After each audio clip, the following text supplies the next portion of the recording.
Hi, and welcome back to Basement Backgammon. On this episode, we're going to be looking at a very special board that comes from Istanbul, Turkey.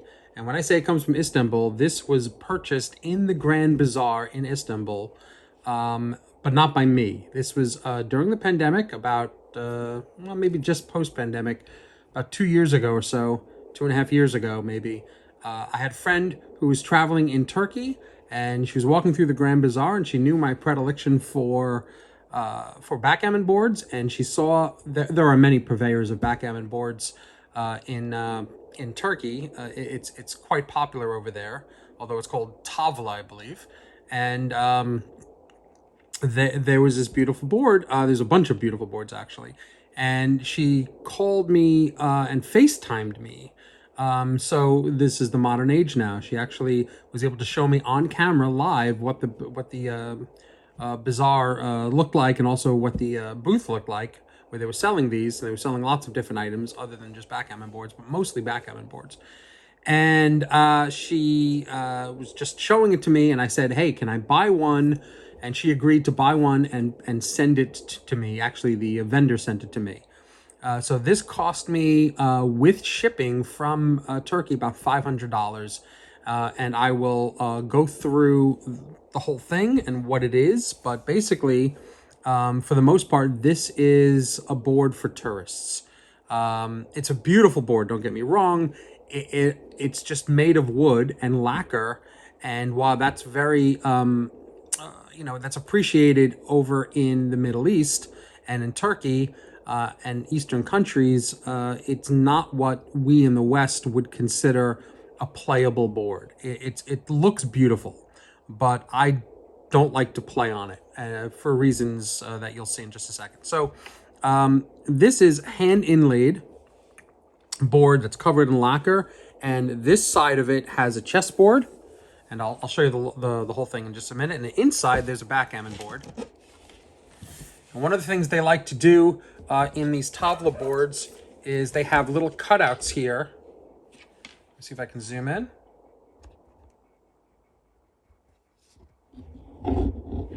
They have cutouts here for the checkers. You can see there's a little half moon divot here along the bar, along the bumper here for the checkers.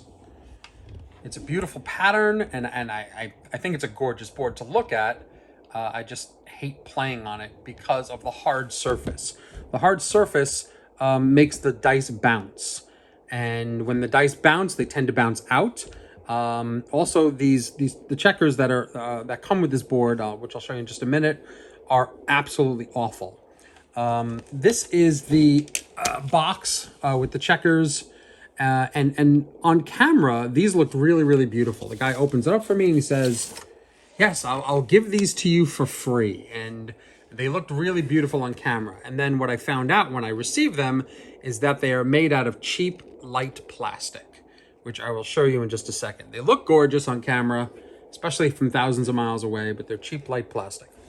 And it even says on the box here, for export.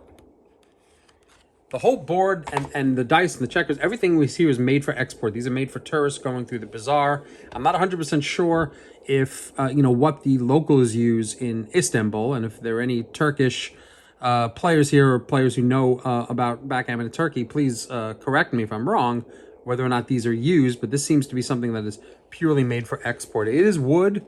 There's a standard hinge here on both sides. There's no handle on this board. There's no closures on this board because it's not made for carrying around. It's made to be put on a shelf and stored flat on a shelf, and then taken out when you want to play with it. Let me just show you the other side because I did promise that.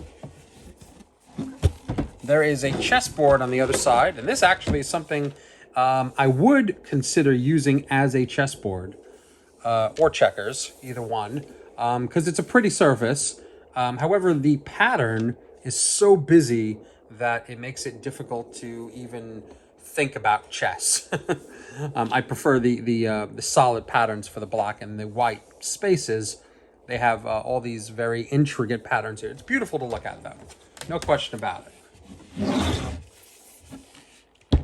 And it's fairly well made. It's not perfectly well made. There's lacquer across the whole thing to protect it, but there you can't feel it here, but it's a little rough over here on the edge where the joining meets, and it wasn't sanded particularly well, and it wasn't lacquered particularly well on this side here.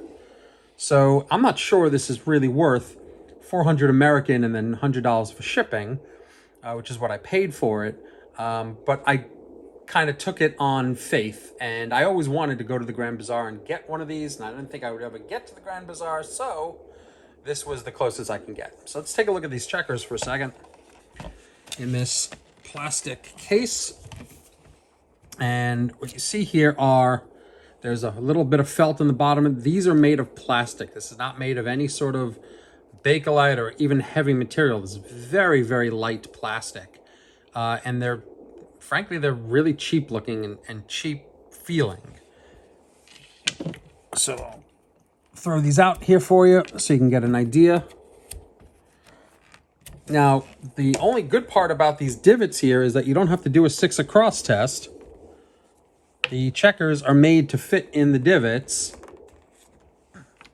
And I suppose I could replace the checkers here with small Bakelite checkers, which I do have.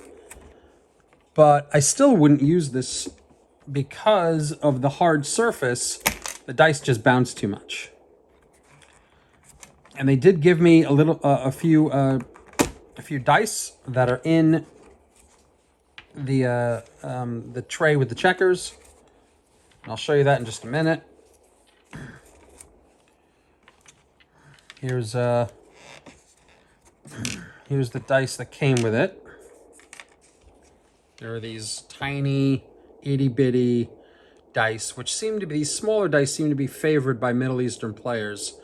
Now you have to understand that Tavla is a cultural thing.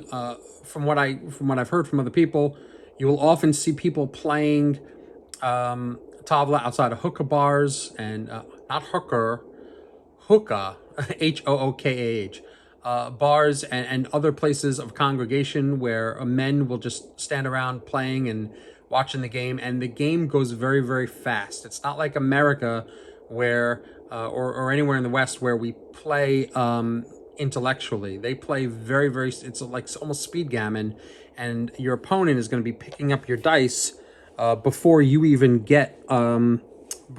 finish your move. The move is kind of thought to be a given. So as you're moving, he's picking up his dice and he's rolling. It's very, very fast. And not the same way that we play. So let's take a quick look at this, how this sounds. See? Already on the first roll, the dice bounced on the other side. Let's try again. And now look at that spin. It's still spinning because of how hard it is. 5 and 3. Where am I going here? I'm not going to put the other checkers down. Just because they're a pain to take out of the tray here. Because they're kind of fit into the tray into these pieces. And they're a pain to take out.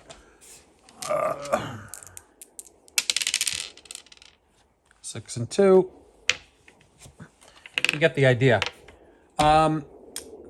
So anyway, this is a tourist board from Istanbul, from the Grand Bazaar. Very beautiful. I would not recommend buying it. If you're watching this channel, you're probably interested in the Western style of backgammon rather than Tavla.